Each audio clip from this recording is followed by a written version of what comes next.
Most people don't fail at healthy habits because they lack willpower. They fail because they try to tackle too much at once. For change that lasts, there's a better way. Just improve 1% at a time.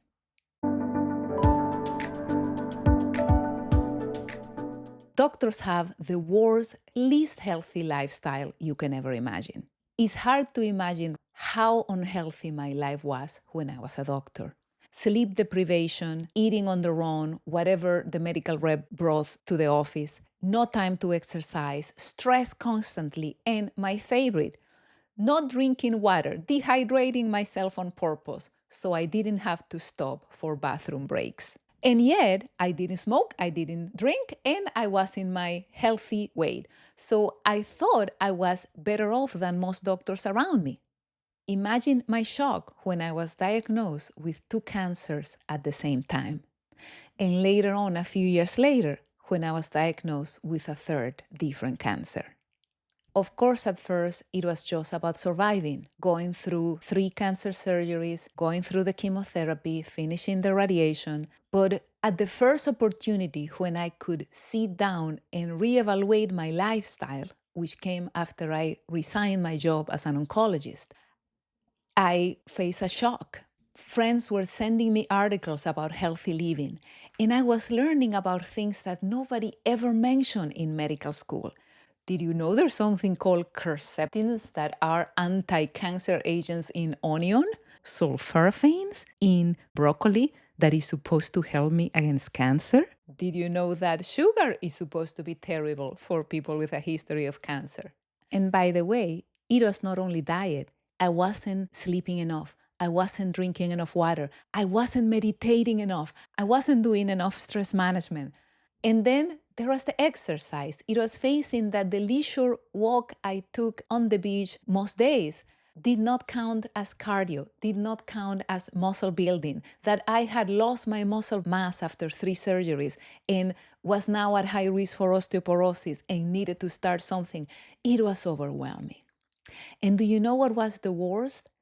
That I was proud before of not being the typical doctor who never took a moment to walk on the beach. It's like, come on, nothing I ever do is enough. Now you're here to tell me that that's not enough. You need to do more.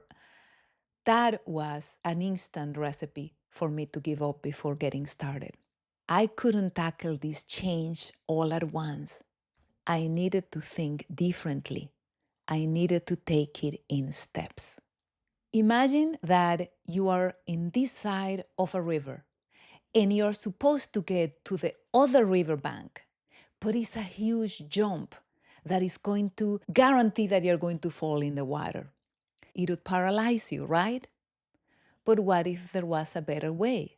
What if instead of jumping to the other side, you found stepping stones, river stones that you could just jump into one, look around, take your time, jump onto the next one, and little by little, without stress, actually enjoying the ride, make it to the other side.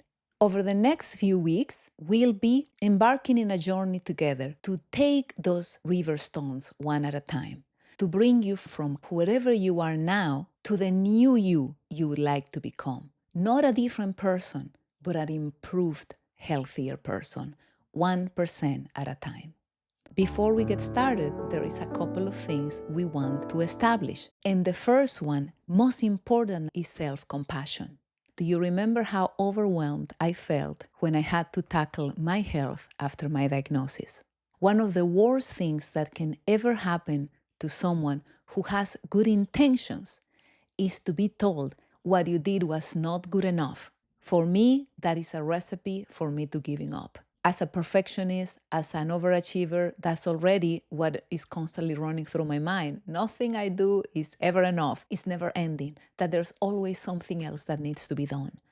And that's the opposite of what I want to bring to you. This is about celebrating every 1%, every minor achievement. With gratitude, this is about baby steps and how every baby step we accomplish is a reason for rejoicing. I want you to acknowledge yourself with love and gratitude for wherever you are in this journey.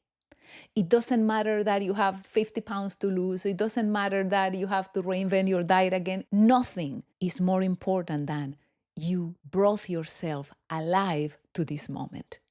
Wherever you are now is the result of hundreds of decisions you made, whether to stop for 5 more seconds before crossing the street so a car wouldn't run over you, to saying no again and again to that ice cream. So be grateful, celebrate yourself, and know that you could be much worse than you are now. But what you have done has paid off. Now, starting from that attitude, I want you to remember 3 things. Number 1, individualization. The principles we're going to be talking about are universal, but the way you adapt them to your life is going to be as unique as you are. As we have said before, we are unique individuals, fingerprint-like, snowflake-like different because of our genetics, our epigenetics, our likes, our dislikes, our sensory individualities. Because of that, everything we're going to talk about here, you're going to adapt it to your special situation. For example, I love to talk about my healthy version of the Reese's peanut butter cup that I use to reward myself. And yet, if you have a peanut allergy, that is definitely not for you. Enough said. Second is sustainability, realistic changes. You may be familiar with the concept of SMART goals. Small, measurable, achievable. My version of that is simplicity beats everything.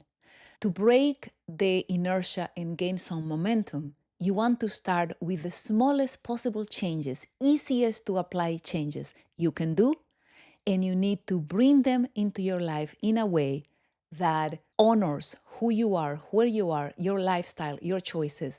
We need to start with what makes our lives easier, what feels less energy consuming for us. Your plan needs to make your life better, not worse.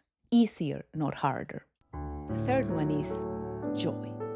Joy is not only the ultimate health boost, as we extensively discuss in the playlist Body, Mind, Spirit, Medicine 101. You're welcome to check it out.